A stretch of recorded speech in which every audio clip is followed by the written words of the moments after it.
Bersikaplah bijaksana terhadap harta, karena orang yang hemat tidak akan sengsara.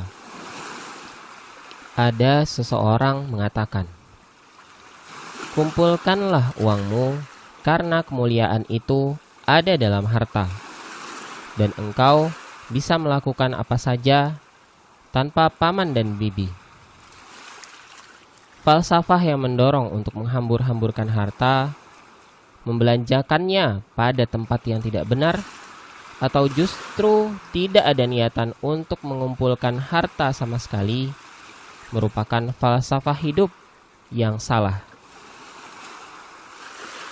Ini semua berasal dari falsafah hidup para pendeta Hindu atau dari orang-orang sufi. Islam menyeru kepada para pemeluknya untuk mencari harta dengan cara yang baik, mengumpulkan harta dengan cara yang wajar, dan membelanjakannya pada hal-hal yang mulia, agar terangkat menjadi mulia karena hartanya. Rasulullah pernah bersabda, sebaik-baik harta yang didapat dengan cara yang baik adalah harta yang ada di tangan orang yang solih. Satu hal yang menyebabkan kegusaran dan keresahan adalah banyaknya hutang atau kefakiran yang berkepanjangan dan menghancurkan. Rasulullah bersabda, apakah kalian hanya menunggu kekayaan yang membuat kecongkakan atau kefakiran yang menjadikan lupa kepada Allah? Oleh sebab itu, Rasulullah memohon perlindungan kepada Allah dari hal-hal seperti itu seraya bersabda, ya Allah, sesungguhnya aku berlindung kepadamu dari kekufuran dan kefakiran. Dalam sabdanya yang lain, Rasulullah mengatakan, hampir saja kefakiran menjerumuskan manusia kepada kekafiran. Ini semua sama sekali tidak bertentangan dengan hadis yang diriwayatkan oleh Ibnu Majah.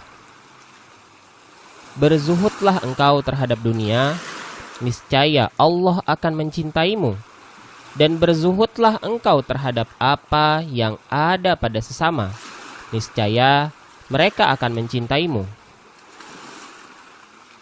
Maknanya adalah bahwa Anda harus merasa cukup dengan terpenuhinya kebutuhan dasar. Anda juga harus merasa puas dengan terpenuhinya kebutuhan yang tidak mengharuskan meminta-minta dari orang lain. Anda harus menjadi orang yang mulia dan cukup dengan yang ada, karena dengan itu berarti Anda menjaga diri Anda untuk tidak meminta kepada orang lain. Dalam sebuah hadis dikatakan, dan barang siapa merasa cukup dengan apa yang Allah berikan, maka Allah akan mencukupkannya. Dalam sebuah syair dikatakan, tak pernah tanganku menadah kecuali pada penciptanya. Tak pernah aku memohon dinar kepada Sang Maha Pencipta.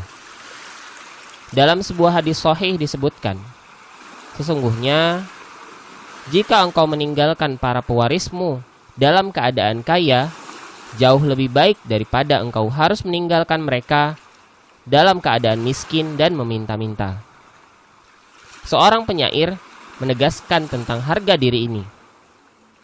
Perkataan yang paling baik dariku untukmu adalah ambillah, dan ucapan terburuk adalah tidak dan semoga. Dalam hadis sahih disebutkan, tangan yang di atas lebih baik daripada tangan yang di bawah.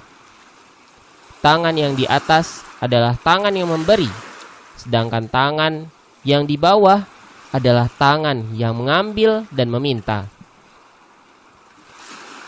Dalam Quran Surah Al-Baqarah ayat 273, Allah Subhanahu wa Ta'ala berfirman, orang yang tidak tahu menyangka mereka orang kaya karena memelihara diri mereka dari meminta-minta. Ayat ini mengandung arti, jangan menjilat orang lain hanya untuk mendapatkan rezeki atau penghidupan. Allah telah menjamin rezeki kematian, dan kehidupan semua makhluk. Kemuliaan iman itu adalah keteguhan hati. Dan orang-orang yang imannya mulia adalah orang-orang yang mulia. Mereka mempunyai kemuliaan, kepala mereka selalu tegak, dan hidung mereka selalu terangkat. Di dalam Al-Quran surah An-Nisa ayat 139, Allah Subhanahu wa Ta'ala berfirman, apakah mereka mencari kekuatan di sisi orang kafir? Maka sesungguhnya semua kekuatan adalah kepunyaan Allah.